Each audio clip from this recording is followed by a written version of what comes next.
Hello everyone, good morning आप सभी को। आई होप कि आप सब बहुत ही अच्छे होंगे।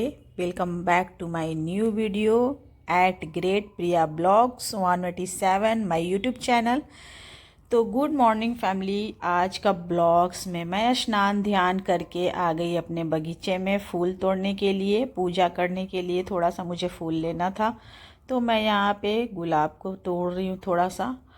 और उसके बाद फिर हम ना पूजा पाठ करके किचन में थोड़ा चले जाते हैं, किचन का वर्क करते हैं, खाना पीना बनाना, वही जो एक गृहिणी का काम होता है, रेगुलर रूटीन जो होता है, बस वही लग जाते हैं। और बर्थडे वाली वीडियोज़ में ना आप लोग बहुत प्यार दिए गाइस, उसके लिए very very thank you so much दिल से।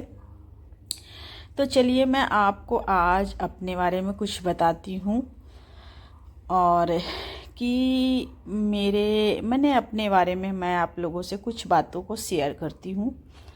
तो गाइज, मेरा ये नेचर है कि किसी की कोई बात हमें बुरी लगी तो वो बात हमने अपने दिल में ही रख ली, कुछ रिएक्ट नहीं किया, कोई शिकायत नहीं की, कोई शिकवा नहीं किया, ये सोचकर कि रिश्ते तभी निभाए जा सकते हैं जब सामने वाले की बुरी बात लगने वाली छोटी मोटी बातों को इग्नोर किया जाए, दरकिनार किया जाए। और इसलिए हम मुंह बंद करके सब कुछ सहते रहें, लेकिन ये सब करके जो हम अपने आप में ही महान बनते रहें, उसका क्या मिला, क्या सिला मिला हमें। वो हमारी चुप्पी को या तो हमारी कमज़ोरी समझ लिया गया या फिर ये समझ लिया गया कि हमें उस रिश्ते में कभी कोई शिकायत रही ही नहीं। क्योंकि अगर कोई शिकायत होती तो हम कभी तो कुछ बोलते, हम कभी कुछ नहीं बोले तो ये मान लिया गया कि हमें कोई शिकायत रही ही नहीं कभी। हमें कुछ बुरा लगा तो हमने ये सोचकर रिएक्ट नहीं किया कि जैसे हमें सामने वाले की बात बुरी लगी है, जैसे हम हर्ट हुए हैं उसकी बात से, उसे भी हमारी बात बुरी लगेगी, वो भी हर्ट होगा या होगी हमारी बात से। गलत किया हमने, करना चाहिए था हमें रिएक्ट, बोलना था। इसलिए तो हम ऊपर वाले ने हमें इंसान बनाया है, वरना खिलौना नहीं बना देता। लेकिन किसी की कोई बात बुरी लगने पर हम या किसी की कोई बात बर्ताव बुरा लगने पर रिएक्ट ना करके हमने खुद को ज़रूर खिलौना बना दिया लोगों के हाथ का। ठीक है, लोगों के हाथ का। तो यही बातें हैं कि जब आप बहुत अच्छे होते हो ना तो लोग आपका जम के इस्तेमाल करते हैं। हर कोई आपको यूज क्यों करता है? हर कोई आपको यूज करता है क्योंकि आप ज़रूरत से ज़्यादा अच्छे बन जाते हैं, ना कहने से डरते हैं। ये मेरा स्वभाव है।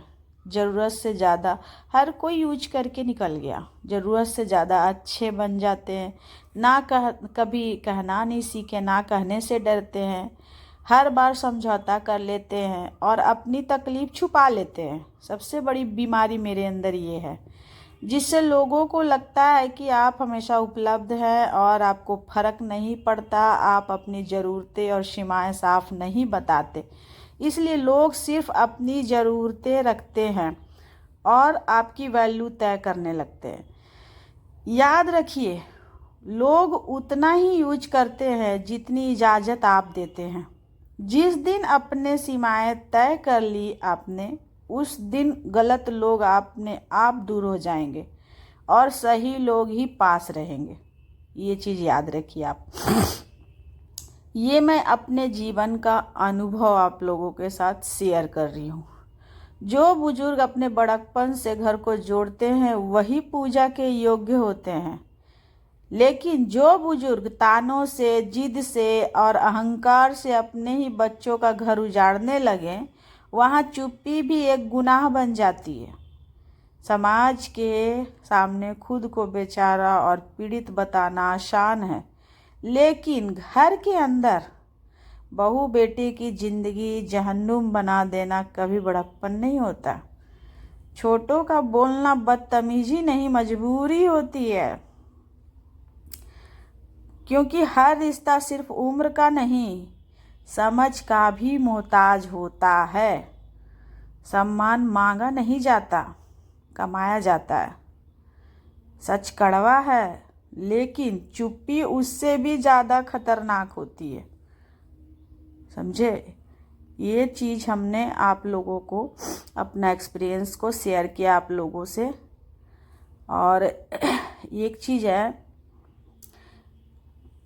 कि इंसान को बहुत ज़्यादा भी चुप नहीं रहना चाहिए, क्योंकि जब आप चुप रहते हो ना तो आपके फीलिंग्स लोगों तक नहीं पहुंच सकता है कि आप दुखित हो। अपने अपने अंदर जख्मों को दबा लिया तो किसी को क्या पता। अपनी अहमियत कम होते देखो तो तोड़ देना हर वो रिश्ता, चाहे कितना भी खास हो। ठीक है, चाहे कितना भी खास हो, क्योंकि जब आप खुद को खुश नहीं रख पाएंगे तो आप किसी को क्या खुश रख पाएंगे। जिंदगी की यात्रा भी विचित्र है दोस्तों। बिना कुछ लिए आते हैं, सब कुछ पाने के लिए झगड़ते हैं, अंत में सब छोड़ के चले जाते हैं। तो यहाँ पे मैं बातों ही बातों में सारे मटन को धो ली मैंने, और जो भी फैट वगैरह था ना वो सारा निकाल के फेंक दिए। और जो भी चैनल पे नए हैं तो सब्सक्राइब कीजिएगा, लाइक कीजिएगा, कमेंट कीजिएगा प्यारा सा।